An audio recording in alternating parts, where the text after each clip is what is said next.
It's live. I'm surprised. I didn't know if the internet would be good enough. When it comes to cell service, it sure ain't. No, not here. That's for sure. Oh, that's funny.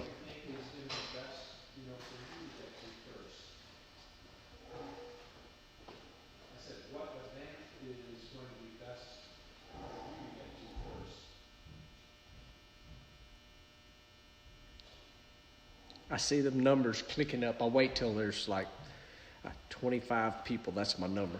I see them clicking up right now. 18, 20, 22.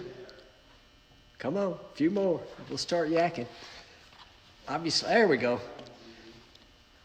Rick, how are you? Michael, what's up? It's pretty obvious I'm not in my office at the house this week, at the race shop. Mr. Mike Tough Paul, how are you? Tim, what's up? Hope everybody's doing well. Mike, will see you in Phoenix for sure. Owen, everything's good here, buddy. All good. Lee Milliken in the house. Scott, what's up, buddy? How are you? Laura is tuned in and watching. Hi, Guy. Anyway, guys, numbers done jumped way on up there. Hanging out at the shop tonight. Been here since, I don't even know what day I got here. Last Friday or something like that. Getting everything ready to go. Testing will be coming up very soon.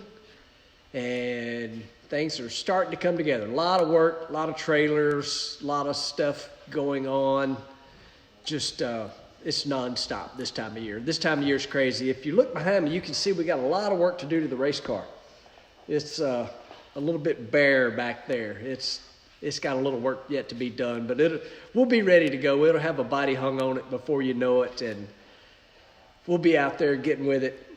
Head to Vegas for testing, and not going to, I think I kind of covered some of this last week, not going to be a lot of huge changes as far as the setup on the car goes. I'm going to grab Mike here in a minute. He'll join us.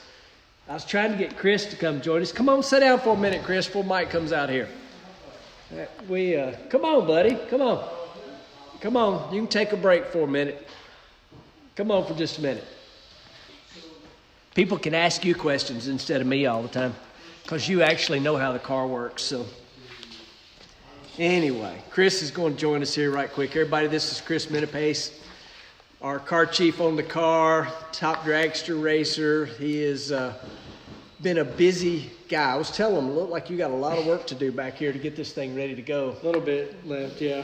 And we leave, the trucks are rolling, what, the 26th? Next Saturday, yeah. Next Saturday, so we'll head out.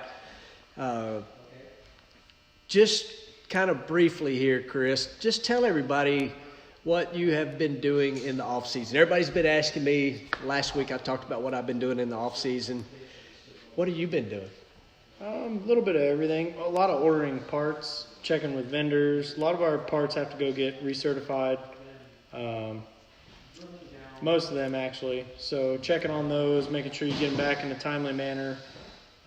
Trying to make things nicer. That's a bigger part of what we do in the off season. Try and clean things up in the pit. Try and organize things better. Try and just look as best as you can, be as presentable as you can, and have everything as nice as you can have it going into Phoenix test or Vegas test this year. But I'm just going to tell y'all, this kid is eat up with racing, and it's awesome. So you did the right thing and hopped right in what's happening around here with the Parks Plus car. But what have you been doing in the off season? You had a little work going on with the top dragster deal. So what's been going on there? Yeah, I was supposed to.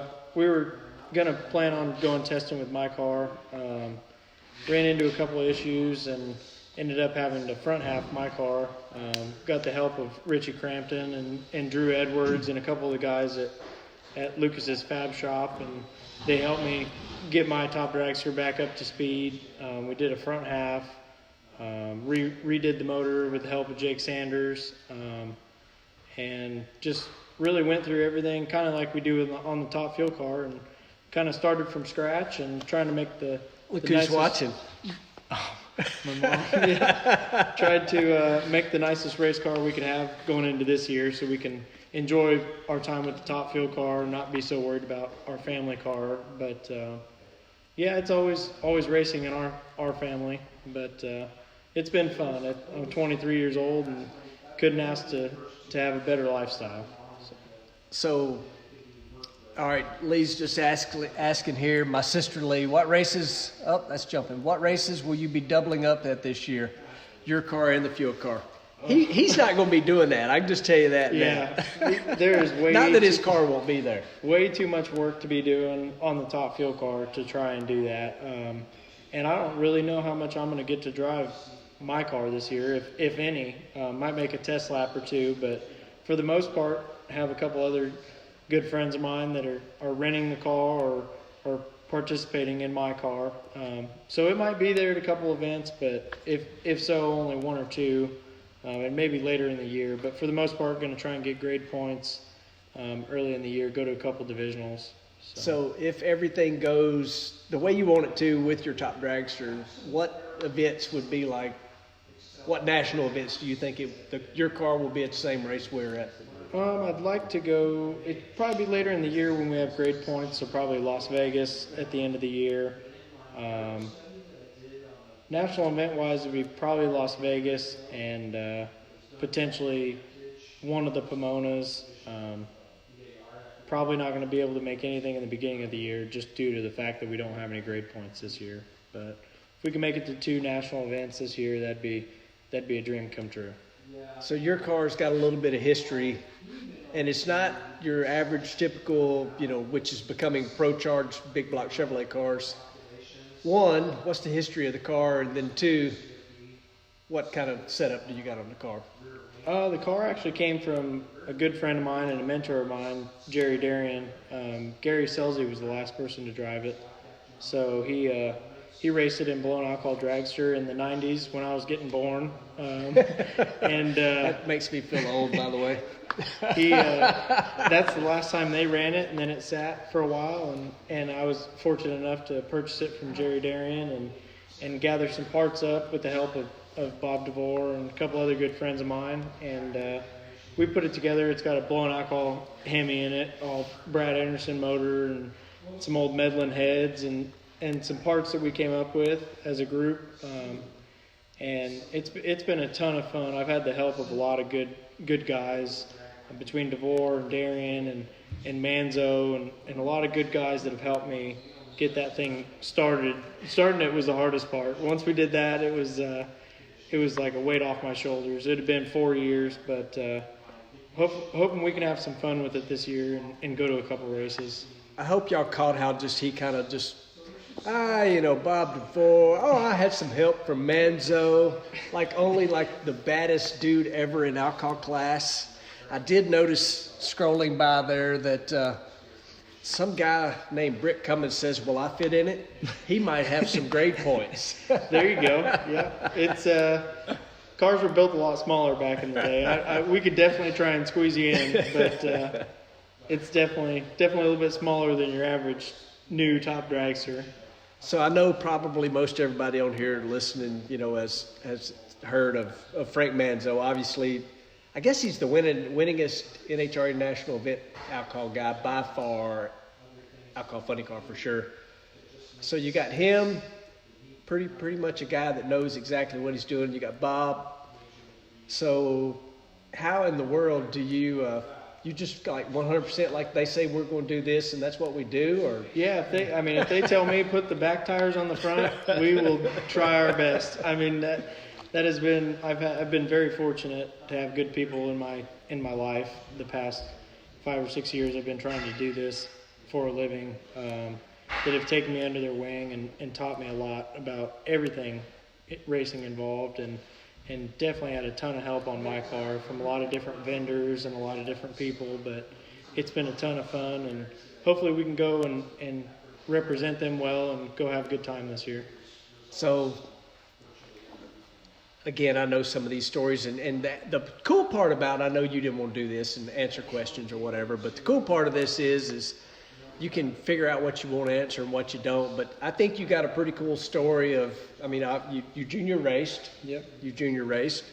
And then you decided, like, man, I really, really want to do this. So kind of about that high school time frame, how did all that get started where it's like, man, I know the answer to this, but I'm going to let him answer. But Yeah, it was...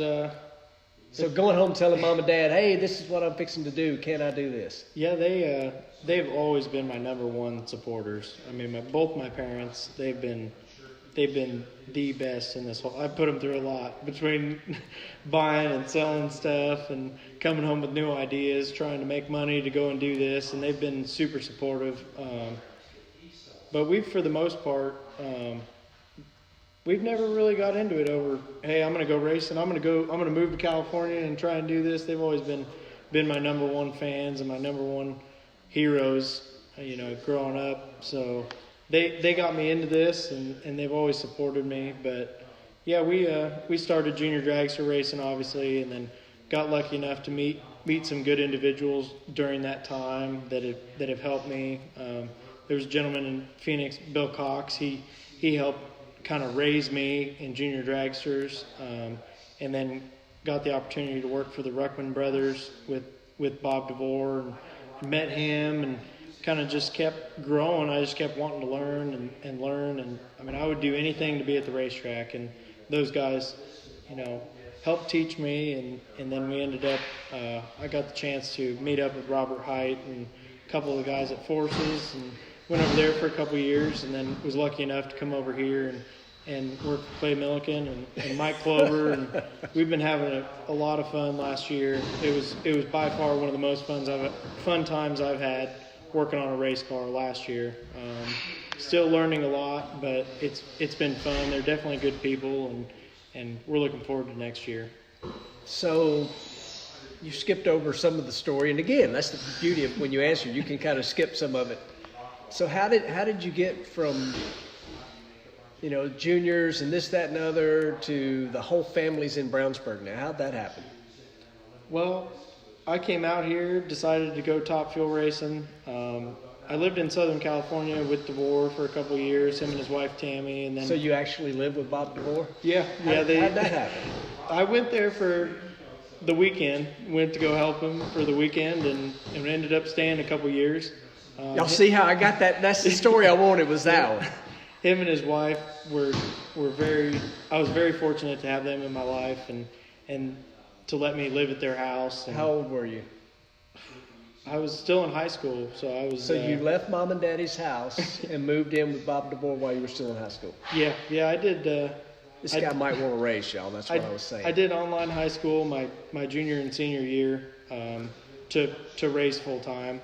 Did that in the truck, between DeVore and Darian. They would help me on the road with my schoolwork. But we did my schoolwork at nights in the hotel as a team, and a lot of people helped me. But we ended up getting it all done, and I graduated, from a racetrack, so to speak. But no, we had a lot of fun, and they let me live there for a couple years while I was in high school, and then moved to Brownsburg in the winter in December of 2016, and December of 2017, my whole family, my mom and dad moved to Brownsburg, and now my mom works at DSR, and my dad works at Main Gate that manages the Nitro Mall, and we're all a little bit involved in drag racing, so it's a lot of fun. So you moved and mom and dad followed you along, basically. Yep. That's pretty freaking awesome. That is crazy cool. I absolutely love that story, and that's what I was trying to dig out of you there. Anyway, it's crazy what we do to go race, and it definitely, we're not doing it to get rich, because we're not doing that. So we do it because we love it, and we fortunate enough we do keep the bills paid, and that's kind of the goal of the whole thing. And I know you were in there ordering parts, so I will let you go, but you guys send Mike in here. I will. Yeah. Yep. Thank you, Chris. Yep. Who's next? Is this the one-on-one going on? Yeah, sit down. Come here for a minute. Or, Levi, come on. I don't care. Somebody come on until I get Mike. We're going to set somebody else down here. Are we doing Facebook Live? Yeah, we're doing Facebook Live. Sit down. All right. So, good grief, you're too tall. Look, you're all. Yeah, there you go. You got to slouch down some so you fit the frame there. Holy moly! A better one for you? So everybody, this is Austin from where in Colorado? Littleton, Colorado. Littleton. I grew up about 15 minutes, depending on how fast you drove to Vandermeer. Yeah. So Vandermeer's the home racetrack. Yep. All right, so we're going to hop right to how did you end up here? How'd that happen? Well, then we'll back up some. So, I'm sure a lot of people have heard or seen that they posted about it in January of last year. And I saw that. Everybody sent that to me. They knew I loved drag racing. I'd always talked. I was like, I'm going to be on a Top Fuel team. It was like full-blown story. And and my brother sent it to me. My dad sent it to me. A couple friends sent it to me. And it was on your Instagram. And I was like, I'm going to apply. I'm going to get this job. I'm going to apply. And so I applied, and I did apply. You did apply? Yeah, and I was talking to Doug. I'm going to interrupt you 1 second. So when I made that post, we got over 400 resumes, and I'll be honest, I don't remember his resume. No, so yeah. Anyway, go ahead. I've seen the papers. But, so I was talking back and forth with Doug, and he, and all of a sudden it kind of dropped off, and I was like, oh, well, there it goes. I was like, You tried? Yeah, I was like, I mean, we'll see what happens when they come to Vandermeer. I'll see if I can get a job. And actually, my uncle's a Mack tool dealer, so he was in Coletta's pit, and I was asking them about how to get a job on a Top Fuel team. And then came around Saturday at Vandermeer, and I was like, I'm gonna go talk to him. I was like, I'm gonna see who I was talking to, and I wanted to come up. And I came up, and I was talking to Mike for about 45 minutes with my dad, and just asking him what I needed to do, get on a team, and it was almost meant to be because of the fact that what happened Saturday night. It was kind of a crazy story. My cousin got in a car accident, and my uncle and other cousin weren't going to the races, so they gave me and my dad their tickets to come up Sunday. Oh, dang. I didn't even know that. Yeah, and so Sunday came around, and I texted Mike Saturday night. I got all excited. I was like, oh, Mike, I'm coming up Sunday. Like, what do I need to bring? Do I need a resume? All this stuff. And showed up Sunday, and it was kind of one of those deals. Doug pulled me in, and he invited everybody that was with us in.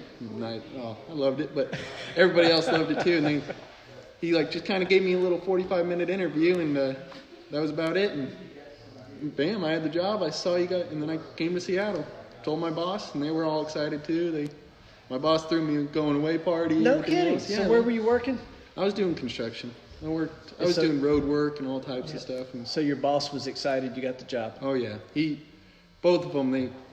Him and his wife all threw me a big old going away party. That's freaking cool. Let me get a week off. I gave them my 2-week notice, and they're like, "Here, work the final week and enjoy the next week off." That's awesome. So, had you traveled much before you to join the circus? Kind of, was more or less to hang out with family, but we did a little bit of traveling. It was mostly Wyoming and Colorado we did for that job, and that's all. I've always wanted to travel. It was cool. And then I always told myself I was going to be on the Top Fuel team.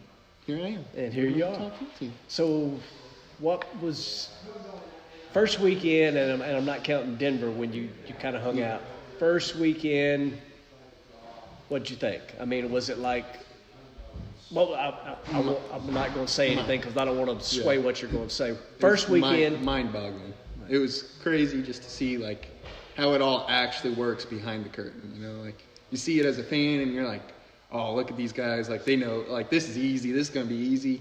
You show up, it was miserable at first. it was hard work. I was rushing. What was miserable? I mean, it was just people want to know. Well, it wasn't so much the work was hard. It was the pace of the work was hard. Most where I grew up, it was you wanted to get the job done fast, but it wasn't you were full sprint to get the job done fast. You were kind of just you had that good pace going. Trying to get done and go home. Here it's you're putting 30 or an hour's worth of work into 30 minutes, and you're just rushing everything. So, what has been? I'm gonna ask. What was the worst part? What has been the worst part of the whole experience so far? You're not quite a year yet. When we get back to Denver, it will be a year. Mm-hmm.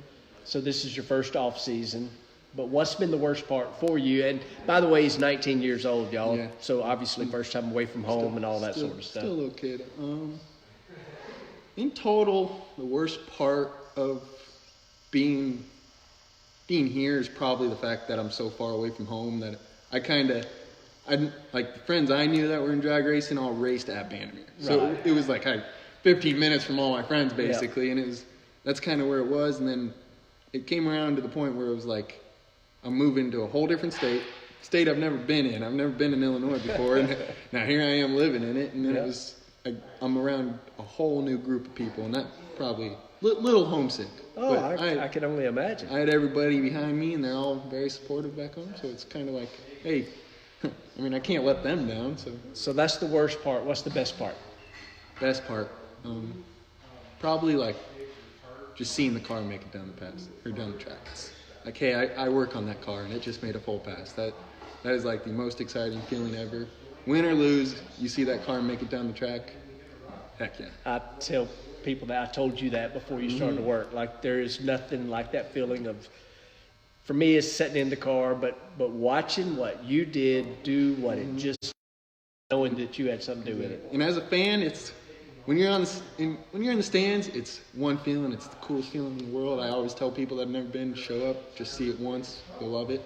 But being behind the car and being at that starting line and just knowing I put my heart and soul into this car, that's like, and then you watch him make a full pass. That's It's incredible, isn't it? And then it's a heartbreak when the tires smoke every once in a while, but got to get right Or- back to it. Yeah. Or the driver red lights. Hey, we won't judge you on that one. You don't judge us when the car blows up. We won't judge you for a little red light. So the beginning, you were literally just cleaning things and that sort of thing. So, but you've transitioned, like you're moving around through the pit area, different kind of jobs. Tell everybody what you're doing right now. So I am the clutch assistant right now. So Which means what?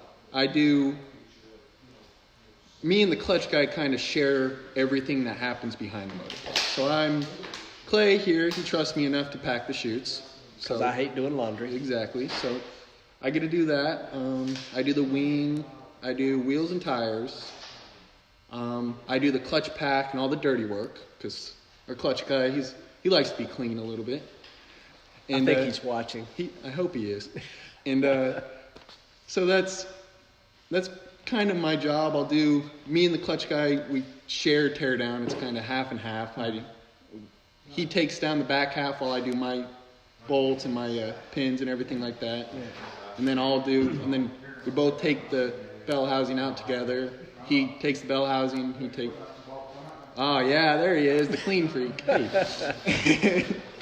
And so we kind of just share the work. He does the bell housing and everything, and then he pulls the bell housing out, and I'll get my gloves on. He'll get his gloves on, and he'll take the pressure plate out, and I do the pack and the flywheel. And while he's back cleaning up everything, I'll pull the pack out, take my flywheel back there, and let it cool for a little bit, and then I'll clean behind the motor plate while he kind of gets everything ready for me to put back into the car. And then kind of same process. I'll start putting it together, then I'll go back, clean my stuff, and he'll come back, he'll put his stuff together. And then once the bell housing's ready to go on, then we share the work again, and it's side by side. And you put the tires off and on. And Yep. And then I'll pull tires off. If it's getting pretty close, I'll pull tires off, let them cool down, especially on a hot day, and put a new set on. That's how I found out the rear end was broken. Yep, I was fixing to tell that story. So, Root Beer here, which is what I nicknamed him Root Beer because his initials are A and W, so he's Root Beer. Mm-hmm. That's my nickname for him. Car made a tire smoking run, but I told Mike, I'm like, something's weird about this. This thing felt weird. I ain't never felt anything like that. Long story short, we didn't think nothing about it. Just way down the racetrack, spun the tire. Okay, whatever. So the kid tells somebody, like, this feels weird when he's putting the tire on. Long story short, it had a broke hub. Mm-hmm. And so he caught it and saved us a problem there. Yeah, you're big. It almost made me feel good, but at the same time, I was like, well, shit, I hope I can pass this up next weekend. I don't want this to be my only hero moment. Well, I mean, that was a big deal. You know, we would have went up there, and if it had done that on the starting line, the car would have just turned sideways, plain and simple. And it was one of those deals, it was kind of, because I was pulling the wheel off and I couldn't get it off. So I asked Chris, I was like, Chris, help me out. I was like, just leave everything alone, help me out. I need help. So he helps me pull the wheel off and didn't think anything of it, just kind of, it got stuck on there, got hot, whatever. And so I got that, and came time to get ready for a warm-up, go to put wheels and tires back on it.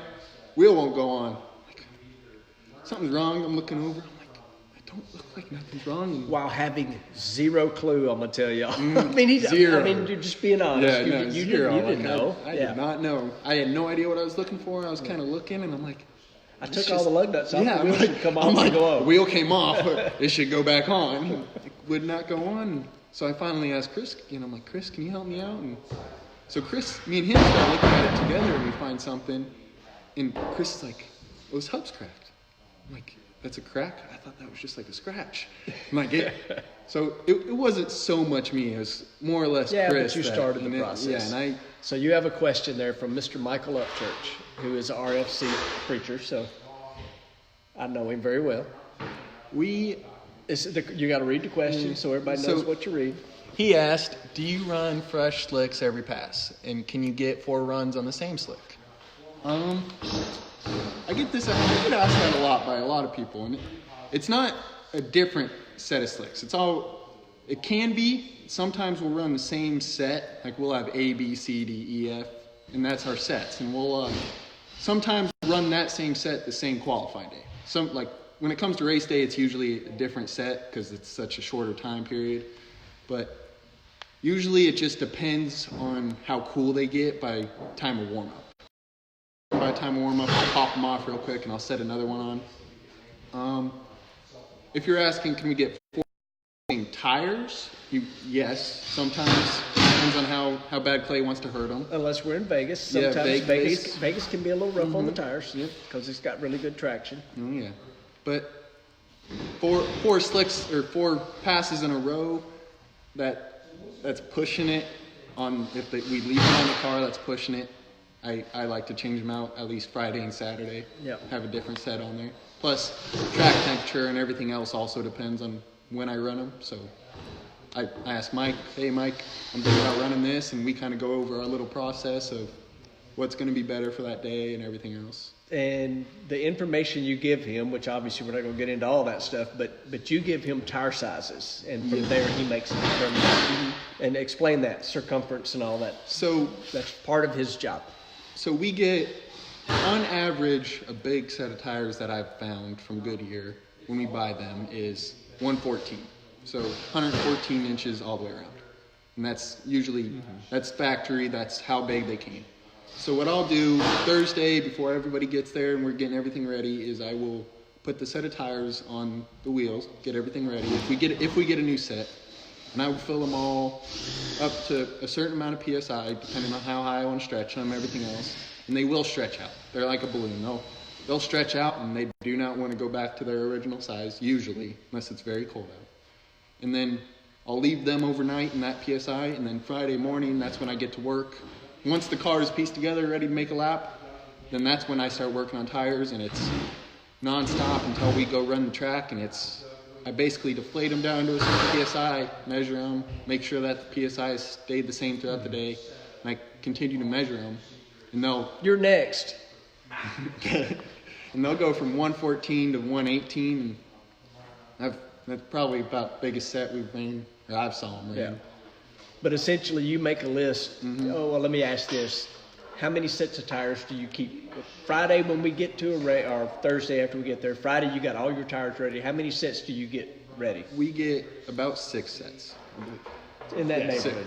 6 sets. And it's 1 set on the car and then 5 sets that are ready to be put for on the Mike car. to choose from. And I will get a list and I'll put the circumference of the side or the tire, how many runs are on the tire, the condition of the tire, so on and so forth. And then it'll be that list will go to Mike, and then once it comes time to put tires on, I'll go up to Mike, and I see someone ask the question, who makes the decision of what set of tires to go with? That's Harvey Ellis. That's a guy I went to school with. Oh, yeah, good. Hometown? Hometown. But so it's kind of a mixed decision. We'll go up there, and Mike's kind of training me to be on my own when it comes to that stuff. I know it kind of bugs him when I'm up there every day. Hey, what set of tires are we gonna run? But me and him kind of just go over what the track temp's gonna, or well, not what the temperature of the day is gonna be like, what to kind of predict, and we'll like qualifying passes. Usually, it's not a so set of tires. We'll kind of that's more based on what's happening at the moment. But race day, since it's such a shorter time period in between passes, that's Sunday morning. We'll go in there, look at the weather for the rest of the day, and it's okay. This is what time we run, so on, and it's okay. Well, we want a bigger tire for the morning. We want a smaller tire for nighttime. So it'll kind of we'll switch off. So we could do if it's going to be consistent weather all day long. It'll be run one set of tires in the first pass, take them off, let them cool, put on a different one for the second pass, third pass, put the first set on again, and then so on, and then fourth one, put the second set on. So last question, and then I'm going to get Justin to come on. You can answer Jason there. Do steer tires ever change? Yes. I probably should change the ones that are on the car, but I have not gotten a full decision on that one yet either. They're pretty good. They're good tires. It's not. So how long do the front tires typically last? Me personally, I've been here half a season, and You've been a little more. little more, yeah. But anyway. And I probably won't change them until it's been my full year because of what I've been told. And they're a very, very thick tire, and they run at a higher PSI. But we do carry extra sets of those, so it's. If he doesn't like them, they obviously get changed, or if it's an obvious issue. But it's not like the rear tires. Rear tires don't like staying together very long. We look at the front tires every lap. It's easy. The car's on ProJack. Spin the tire, take a look, and unless there's a little piece chunk gone, I mean, we run them a long time. Yeah. Well, A&W, thank you. Yeah. And since Justin's standing over here, we're going to grab Justin. Come on, Pops. The old man of the group. Not old as me, but Justin here is got kind of a cool story. And so introduce yourself, Justin. My name is Justin. I'm from Boise, Idaho now. And I came to the team last May. Last May. Mike, you could probably grab a chair and then sneak in here with us. But so Justin, I don't know if that'll make you too tall or not. Well, we can just get Parks Plus. Parks Plus, everybody. Yeah. I'm not going to adjust the camera. So Justin has kind of a different story in the fact that I called him the old man because of the group of guys working on the car, you are a little older than most of them. Older than everybody, yeah. And you have never been on a professional race team before. Nope. I'd never been on a professional race team. How'd you end up here? How'd that happen? How'd that happen? Well, first I had to get done raising a kid. I have always drag raced as a hobby. I have my own top sportsman car. Now it's top sportsman, but bracket raced, and always was part of it. And then I was living in Oregon at the time, and a friend of mine was working on an A-Fuel car, and he said, you should really come out and hang out with us on the A-Fuel car. And hanging out meant work. And so I think Mike's just going to get right here, but we got to stay all in frame here. And so I did that once, had a good time, started working more and more with them, and kind of worked on Rick Hinkleman's A-Fuel car for about a season. And some life changes were happening at home, and my wife wanted to move to Boise, so I was going to be switching jobs anyway. So I thought, I really like doing this, so I want to see if I can get a job on a team. And so I knew one of the big things to get a job on a team was to get my CDL. So I was in the process of getting my CDL when... Y'all listen to that. There you go. There you go. If you want to be a top fuel or a funny car guy, get a CDL. That gets you. That separates you from the average guy. It separates you. So, but a mutual friend of mine and Chris Metapace. I had never met Chris before, but Justin Taylor from Taylor Motorsports is really good friends with Chris, and he knew me in Oregon. We lived in the same town, and I said something to him about I think I might want to go work on a pro team. And he kind of said, are you stupid? But no. Yep, he was right. And so then he ended up talking to Chris, and they needed somebody. So he got me Chris's number and put us together. And then me and Chris had spoke on the phone a couple times. And then I was working on that A-Fuel car at the Four Wides in Las Vegas last year. And when I got my first interview with these guys, and I had interviewed with the team owner, Doug, and Chris. And they're like, okay, you got time? Can you come back on Sunday when the race is over? I'm like, yeah, well, absolutely. I can come back when the race is over on Sunday. And so I did. They made it to the final, so it was late. Mm-hmm. And we got up there and talked with Chris again. And then Doug, the owner, he was like, I go wait until Mike's ready, but I really, really want you to sit down and talk with Mike. And that's all he said. Really wanted to see you just sit down with Mike. So I'm like, all right. And so we wait a little bit, and then he gets Mike, and they start walking over, and so he tells me to go up to the lounge. And so I'm leading the way up into the lounge, and it's a small little hallway. And I get to the top of the lounge, and I'm 46 now. I was 45 at the time. I've been around a little bit, and I don't really get super nervous around people very often. But I turn around, and there's Mike Klober, and he shakes my hand, and he sits down, and right behind him is Jim Oberhofer. So I shake his hand, and he sits down. And right behind him is Clay, and Clay sits down on the floor, and then Doug comes in also. Literally on the floor. Yeah, literally on the floor. And so we sit down to start this interview, and normally I don't get too tongue-tied and stuff, but I'm sitting there with two people I know will go into the Hall of Fame in their career and stuff. So I was a little tight in that interview, and Mike, it was going pretty well, and I talked about previous life stuff and things that I do in competition and drag racing and what I know and what I don't know. But Mike asked me a question that my machinist friend has not stopped giving me a load of crap for since. Mike goes, well, how many thousandths are in an inch? Oh, you've and given I away bobbled. the trick question. You shouldn't have given everybody the answer. I didn't give him the answer. I just told him what the question is. Give me 1 second. So Dave Miller, quickly answer that question. Answer that question, Dave Miller. Anyway, go ahead. So I bobbled. I finally got the answer a little bit because it's in the question, if that gives you a hint, but you're going to have to get the rest on your own. Hey, hold on 1 second. Come here. Come here. Come here. We just got done. All right, come on. Stick your head in here real quick. I just had him. Oh, you had him? All right, squat down here. See this young fella here? So there's two guys in this picture. For all of you that want to figure out how to go drag racing and make a living, these are two guys who figured it out. Yep. Show your desire and want. That's about the best advice I can give. But you know what? Lean back down here one more moment.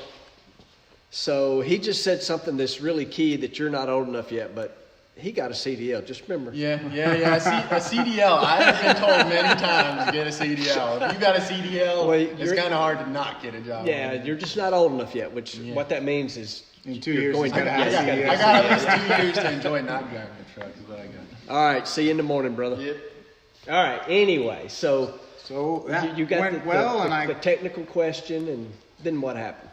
We had a pretty good interview. We wrapped it up. Everybody said it was good for them. So my wife, the smart one in the family, took a job in Boise. I had to stick behind a little while to sell our house that we had in Oregon and stuff. So we set it up, and they waited for me for a little over a month before I could get my house sold, another one bought, and me to come out here.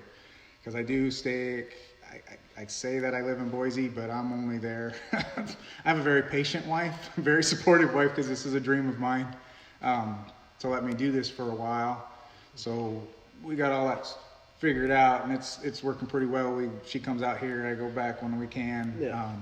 And then, so I got here second week of May last year, and I was hired. You haven't said what I do yet, but I was hired to do heads. And that lasted about a week.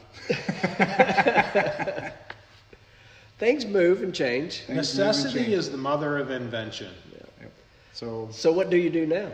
I build our short blocks, and I do the bottom end.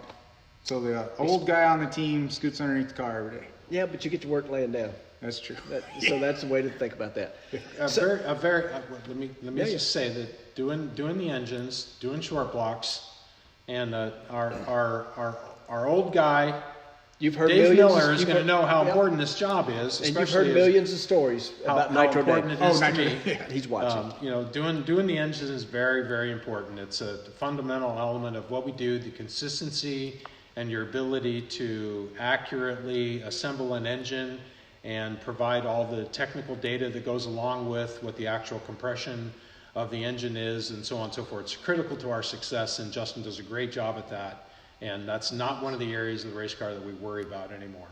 So, And I enjoy it. I really do. before I get back to you, Michael, like this, because I know he don't have his glasses on, and I'm back far enough I can see it just fine. I see right there Rodney McLilly, I can't even get it out.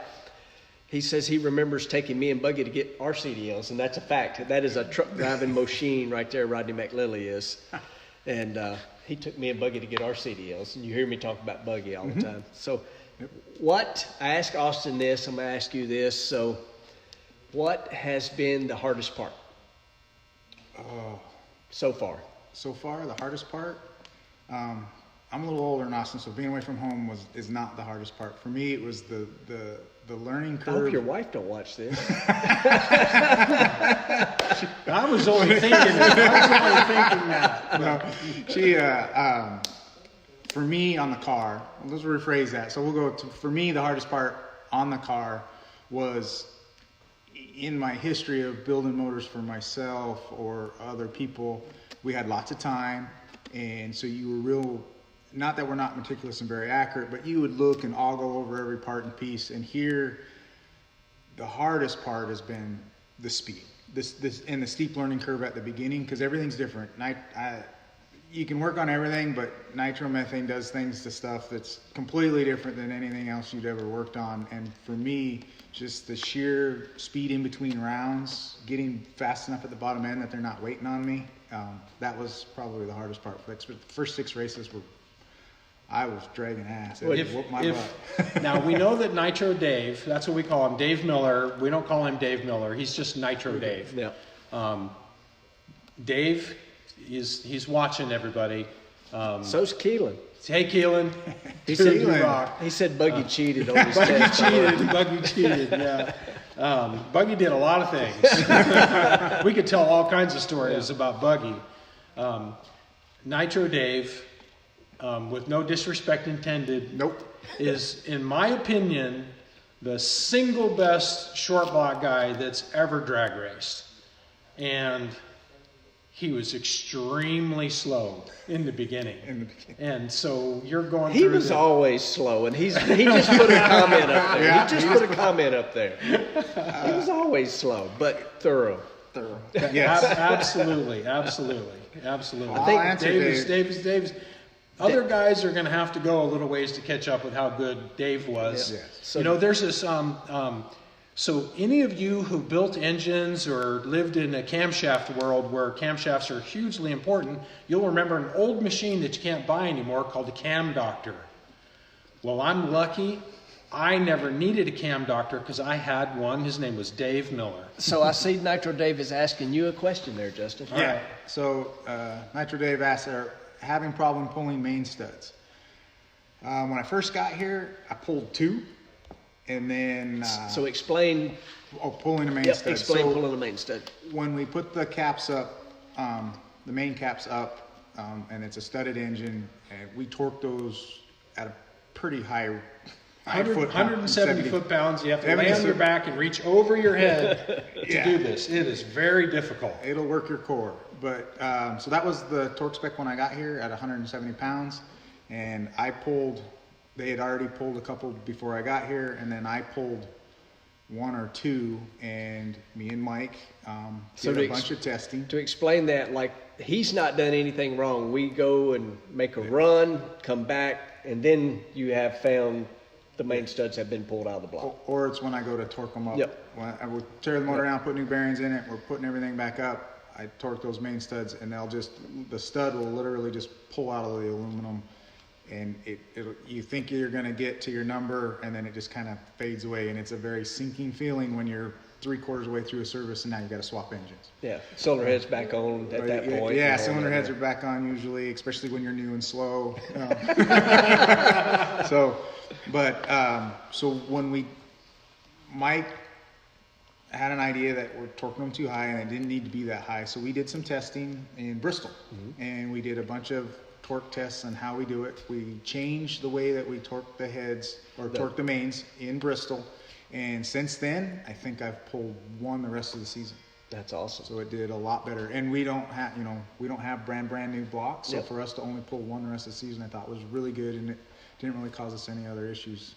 If the truth is told, the engine that we did pull a main stud out of, we were doing our best to push the crank out the bottom of the block with the engine being overtuned and all the rod bearings were flat. The mains looked like shit. Had a loss of oil pressure. So we pretty much had stacked a lot of things up against the main stud, and I really don't think that it was anything more than a good old-fashioned bad tune-up. So I want to go back to something else, back on the personal side and the you side. So when you first sat down here, you said something that I know these stories, and it's up to you to talk about what you want to or not talk about because it's your personal life. So you mentioned the fact that you bought a house and moved, and then you went drag racing. How'd that work? Once again, I have a really great wife. Everybody really knows. So that was a marathon week. So I got my house sold in Oregon. We hadn't closed on the new house in Idaho yet, but I needed to move all my stuff. And I'm a car guy, so I have a few vehicles, a race car trailer, motorhome, all the tools, a lift, all this stuff had to get, it's 8 hours from where I lived in Oregon to Boise. And so I got a little bit of help. I have a buddy that had a truck. I loaded up everything in a straight truck and my open trailer, got it all over to Boise, dropped it off, went back, got a whole nother load with that big straight truck. Think of the biggest U-Haul you can get. That's what we were using. All that. So, dropped it off one day, spent the night, turned around, went back, grabbed another load, went over, dropped that off, went back to get my race car and my motorhome and one more vehicle, drove back over. So we made 3 trips, 8 hours each way. I stayed in Boise and put all that in storage, kissed my wife, stayed there for 2 days, kissed my wife goodbye, and then I drove the 2,000 miles out here to Illinois.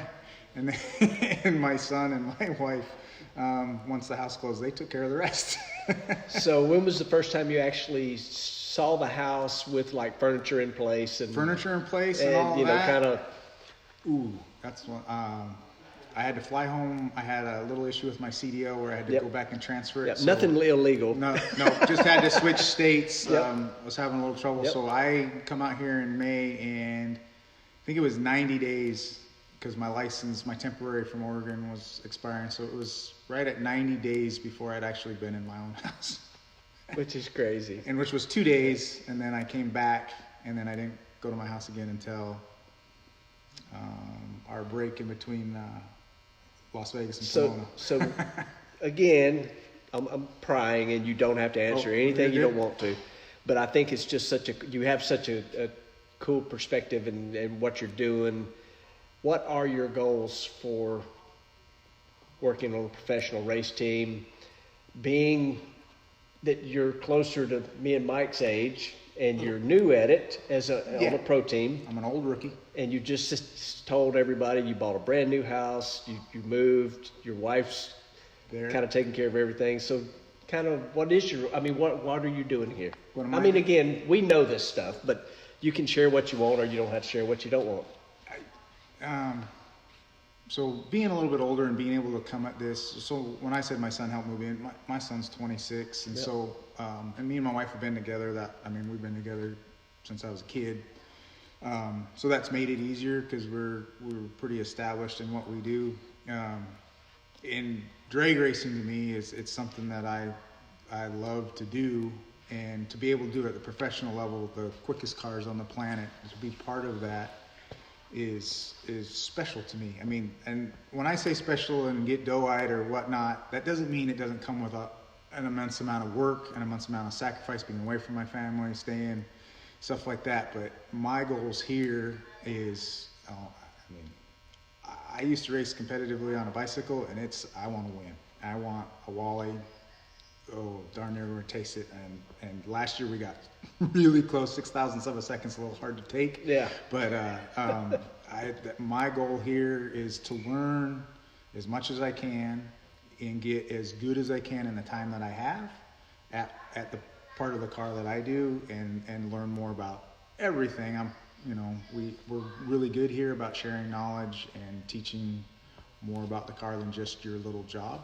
And so for me, I mean, I really want to win a Wally, and if it starts going the way it wants, if we can come away with a championship, that doesn't get any better. So what's your long-term goals?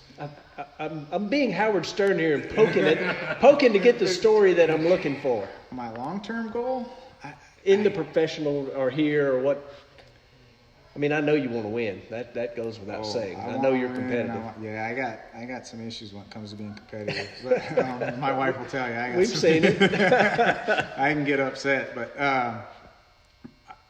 my long-term goals really is how I can balance my other life, I almost say, to this one, to continue to do it more than just this year. If that, there's just different ways that can happen. You got to pay your dues, and as Mike would say, earn your stripes. But if I can find a way, I still pinch myself that I make a living doing. I am not something you've done for free. Yeah, something I've worked my. Yeah, it's amazing. So if I can find a way to continue to do it, as long as I'm physically able to do it, I'll find a way. And I know what he's trying. Now I get what he's driving at. I have a unique opportunity and some friends of mine that I will get to at the end of this season or the beginning of next. I'm going to make my licensing passes in an A fuel car. And is that what you're going for? Yeah, that's kind of where I was headed. And I'm really excited for that. One, just to see if I can do it. And for those of you watching, if you don't know what an A fuel car, it's the closest thing I believe you can get to a top fuel car without it being a top fuel car. It's nitro injected, no blower. They still run 1/4 mile, and it's the car.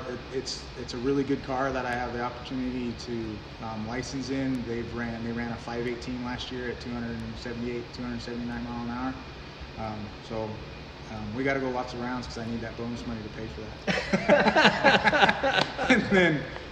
and then we'll see where it goes from there. But that's a goal of seeing if I can handle something that powerful. So how quick have you been? 170. That's awesome. So I have a little race car, and it's a small block, naturally aspirated small block that'll do 168, 169 at 810. That is awesome. Awesome. Well, before I kick you off the set, you got anything else? No, I'm good. See if Rep's still here. Oh, he hid. He hid. I figured that. Justin, thank you. Oh no, thank you. Thank you. So I seen Ryan Daniels is watching. Ryan Daniels, y'all, if you don't know Ryan Daniels, go check him out. Awesome freaking country singer who's been here at this race shop many times. I seen Laura gave an answer, but somebody asked how far are we from Wilkerson's shop, and I see that Laura said 3 hours. 3 hours, 3.5 hours, something like that. It's not hours. that far away. Yeah. I know it's kind of funny, everybody's guilty of it. It's like, the race shop's in Illinois, and we just assume, it's like right here. It's the same for me. It's like, you're in Tennessee, so, how often do you go to Nashville? Not very, it's 200 miles away, so. Long ways away. Let me make sure I hadn't missed any questions. Pretty fun having the guys on here. Is Rep still here? Rep done booked out on us. Yeah, everybody out there, we wouldn't, people like me and Justin and Clay, we wouldn't be able to do this and be married guys if we didn't have really supportive wives. So, big thumbs up to all the great women out there. Yep. I see Michael Upchurch again as asking, if there's one rule you wish NHRA would change, what would it be? That's obviously not for me. That's rule that I wish they would change. That probably depends on the day. I probably wanted them to change a lot of rules at different times. Yeah, I have one I got. there's a time or two where I wish they had a buyback window. Yeah, I'd have bought back first round of Pomona. Yeah, and me plugged too. that mag back Yeah, in because me we had too. a car that should have won the race. Yeah, I'd have bought back that day for sure. You know, I don't know if I really told that story. I mean, I know I talked about it on one of these, the DNC show. So Pomona car was definitely, and we'll get into that a little bit, and I know we've been on here probably too long, but I absolutely screwed up at Pomona, and I tell you this every now and then, you know, I let the mechanic get in the way. I let the worry of, you know, not having the most parts in the world get in the way. But I hit the gas racing Justin Ashley, and I'm like, this thing didn't move, and I could have kept going. Truth is, I could have kept going, but my butt said, this thing's hurt and it ain't going nowhere. Because you asked me on the radio, and I really didn't. I'm like, I don't know. You know, that's all I really said. Right. But yeah, I would have liked to buy back then too. That's for sure. Long story short, it had a mag unplugged, and Mike was pretty confident in the setup, and you know. But hey, it is what it is. You know. Everything worked fine in the warm up, and when it did the burnout, I'm like, something's not right all of a sudden, and it didn't do as good a burnout as normal. And for all of you people out there watching, you should pay more attention to Clay's burnouts.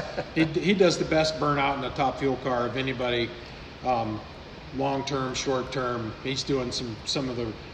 He could probably run that thing right down there through the lights in the burnout, and then Well, if you, know, don't have old school. If you don't have much throttle stop on there, it's easier to do. That's for sure. He's not using the throttle stop in a burnout, everybody. Yeah. He's doing that on his own. I see somebody just said they had fun seeing us in Budds Creek. Well, guess what? You'll get to see us again in Budds Creek.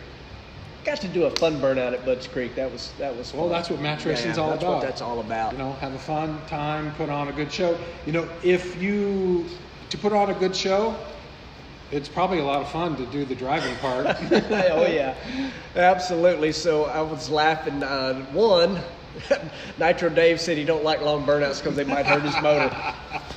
Nitro Dave actually asked, you know, are we going testing? Yep, we're headed to Vegas. You know, it's kind of weird. Some of the teams are going to Phoenix, but we are going to Vegas.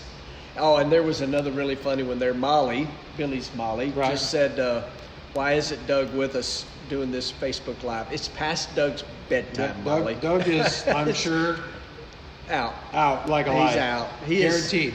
And Molly, you went to dinner with Doug, so you know Doug's asleep right now.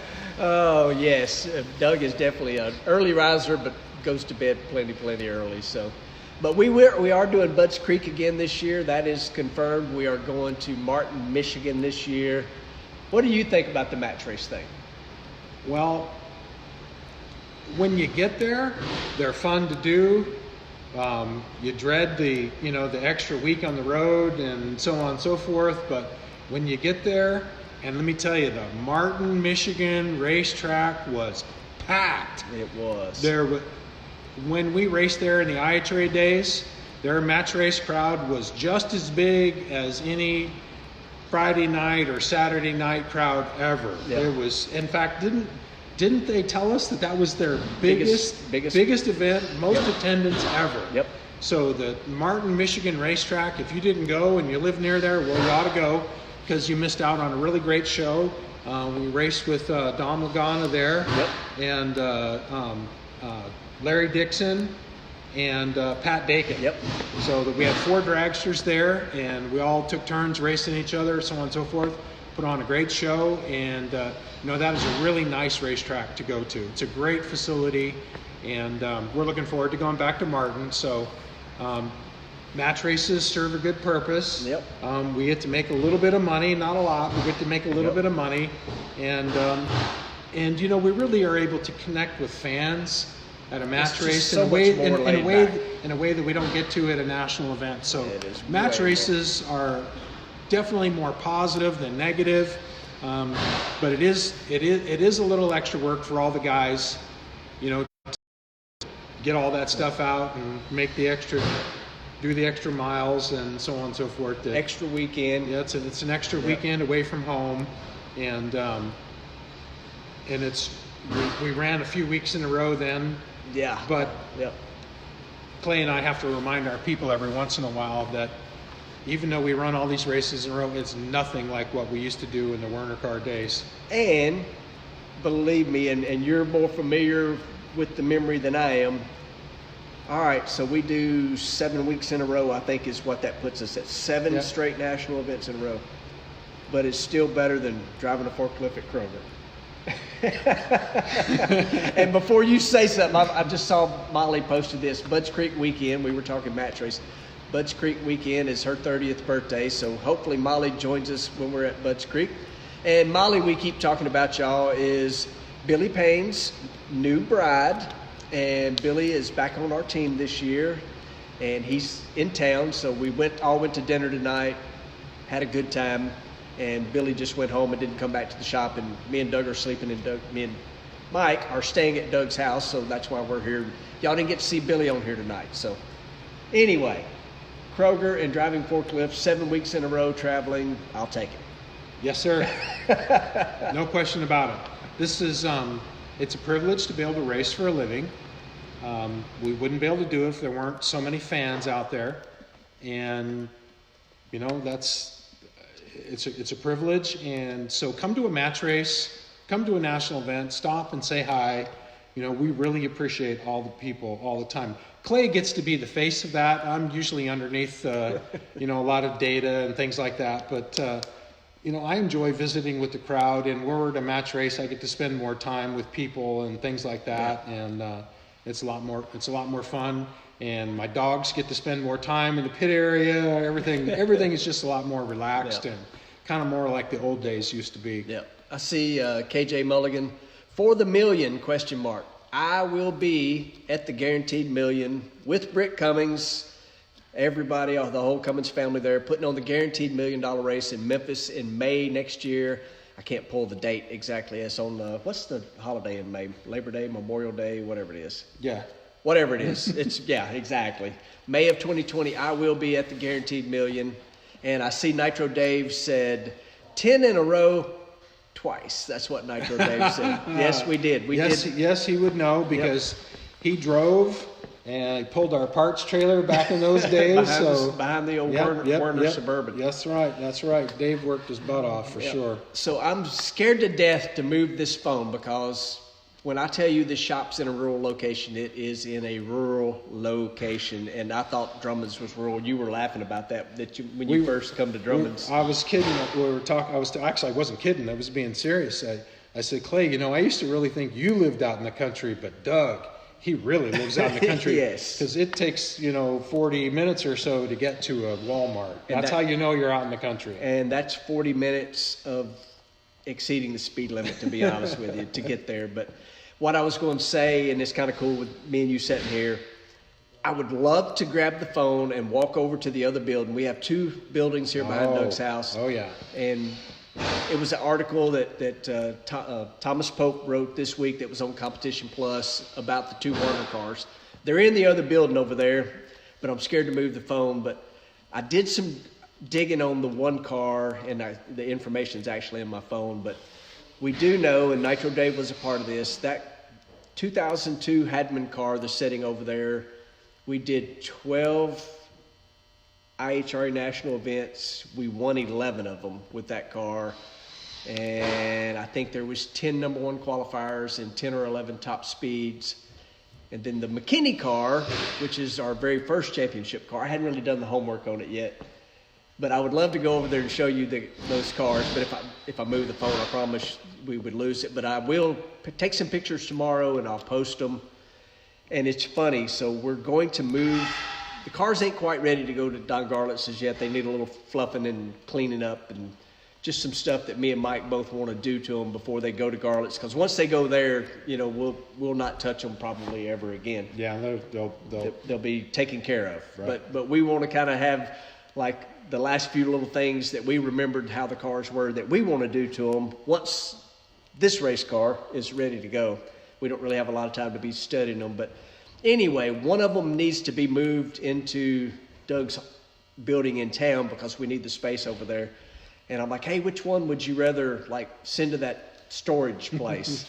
And I already knew in my mind which one it was. And funny enough, you picked the same car I did, and it was not the McKinney car. And it's funny. We probably, I mean, I'm attached to both of them, obviously. Oh, yeah, definitely.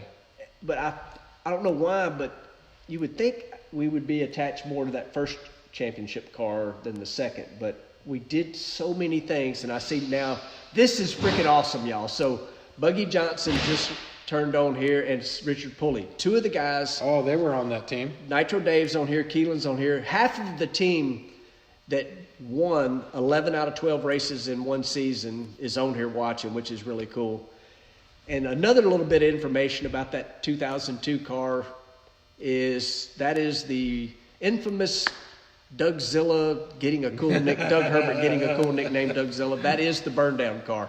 So I mean that car's, it was cool, but it was funny that me and you both chose that 02 car over the first championship car for whatever reason. Well, there are a lot of great memories, with the Murph car, especially the first national event that we won together in Grand Bend, Canada. Oh yeah. I'll tell a long story as short as possible. We have to race Shirley Muldowney in the final round, and I can tell you there's no tougher competitor on the planet Earth than Shirley Muldowney. And it was Ron Tobler over there as well. Ron Tobler is a crew chief, right. Shirley and Ron were married back then. And so we do our burnouts, and we do our burnout first. Shirley does her burnout right after us, and she can't back up. And I say to myself, there's no way that we can run this race without giving her a chance to back up and beat her fair and square. It's just not going to be right if we can't beat her fair and square. So we gave her the time. They were able to get their car backed up finally, and we pulled up there and raced. And let me tell you, we beat Shirley fair and square. We ran good. We'd run good all weekend. We won in the final round, and the alone time with Shirley Muldowney on the racetrack at the top end. Tell everybody about what that was like because she was the first person to be able to congratulate him, absolutely. For his very first Top Fuel win ever. Yep. And I'm quite certain that Shirley didn't think that you were going to win. I know her. She's been a friend for a long time. Shirley and I, our birthdays are just a few days apart, and we've shared a birthday cake and a birthday celebration. Absolutely. She and I more than once in life. But tell everybody what that was like. Well, I'm going to back up a little bit. So his version of that story and my version are just slightly different. Because from day one, he insisted, and I didn't argue because I didn't know anything about driving Top Fuel cars, that we wear radios. So I've wore radios my entire Top Fuel career. And I know Shirley is having trouble. I'm watching. I'm scared to death. It's our second Top Fuel final, I do believe. Yes, it was a second final. But, I mean, it is Shirley Muldowney. There ain't no two ways around. It's a legend, greatest, biggest. He couldn't win the first time we were in the final round because I told him when the light turned yellow, don't step on it. Yep. Don't hit the gas. It's another story altogether. Another story, yeah. But so we actually had a chance to win. Yep. We had a car that could run all the way to the finish line this time. Yep. So I see Shirley having trouble backing up, and I don't say anything on the radio, but we get backed up, pull back forward. I'm waiting for Mike to basically pull me in the beams, and I'm like, do I go? I just keep asking, do I need to just go on and stage? I mean, I got to be honest. I'm thinking, hey, if she can't back up, we're guaranteed to win. And Buggy, I'm getting back to you. Just be calm. Let me finish my story. Buggy's Are those cams done yet? Yeah. So he's not answering me on the radio. And I got to say that Shirley was really slow backing up because Ron Tobler and their guys pushed that car backwards. Yep. They had to push it back. She was able to get it back and forward. So not only do I have to wait on her, and I keep asking, can I go ahead and stage, and I'm not getting an answer, then she made me stage first. I had to turn on both bulbs. We beat her, and to answer your questions, so, she does get out, and she's like, young man, and that's the way she's like, young man, y'all did a good job today, and you tell Mike I'm proud of him. And I was like, that's pretty cool. Of course, I'm excited and all that, but that's what she said. Young man, you did a good job today, and you earned it. When it's your day, it's easy. And she was right. It don't always feel easy after the fact, but she was right. So we made that long, and it was supposed to be short, but the Murph car, was what we did that with, and that was our first big win. That was our first win, and it was a big win, and there was a cascade of wins that came shortly after that. Yep. But I got to finish. Okay, go ahead. So we celebrate, and Buggy just posted, and that's what he was talking about, that he lost the keys to the golf cart. We're celebrating. Some of us, named Buggy Johnson and Richard Pulley, who's watching this, and they might have celebrated a little too much. Now, because we were racing in Canada, they sold liquor. Yep. Not just beer. Cranberry and vodka. You could get a mixed drink at this racetrack, and I believe they might have found that concession stand. Yes. So there's a lot of partying going on, and the golf cart was taken away from one Mr. Buggy Johnson, and the keys were brought to me. But finally, we're kind of like in the, getting our pictures made, and I asked Mike, hey, did the radio not work? Is the radio not working in the car? And he's like, starts a little grin, and he's like, let me just tell you something.